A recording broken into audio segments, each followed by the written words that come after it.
Travis Stevens here, Olympic silver medalist and Renzo Gracie black belt, to give you a little bit of insight on how you want your jiu-jitsu gi to fit.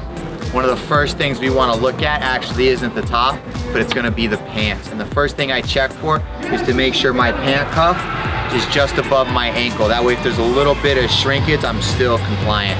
I don't want to make sure I have too much drag here on my knees when I'm moving around. As we can see, when we're sideways, the pant cuff is still staying down. Some of the pants are really tapered on the market, so if we see we shrink, when we go like this, it really tucks nice and high and up, and it makes it hard to move when we're training live.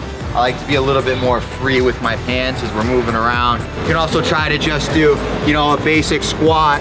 Make sure you have some movement and some mobility without the restriction. When you're tired and you're training, that restriction's really gonna come into play. So then we're gonna take a look at the top. We're gonna throw it on there.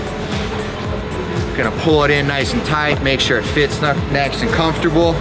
The next thing we wanna check is just the overlap of the collars here. We're gonna go nice and flat to the stomach here, give it a little pull. Make sure it fits nice to the chest. You'll notice there's not a lot of extra fabric. We're nice and flat to the back. We meet our butt line down here. Everything's crossing over really nice. We're looking good so far. Next thing I want to check out is my sleeve length. So once I get everything down, I'm gonna go stick my arms out, give it a little tug, and I want to make sure I point my wrist up and I get a little bit of touching here, okay? When I first try on the gi, that's what I want to see. I don't want to see a little bit like that. That's bad. And I also want to make sure I'm not trying to reach to get to the cuff. I really want to make sure that meets my wrist bone. That way, you know, 6 months, 3 months later, when the gi is like a little tattered and a little shrunk, it's gonna have a little bit of shrinkage. We like to call it a cuff length.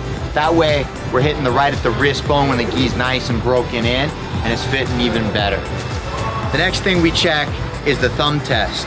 Okay, we're just gonna go arms straight down, thumbs up where we touch our shoulders. Next test, big chest, open up, make sure the gi doesn't come out of the belt. We have a lot of nice mobility, moving the arms around.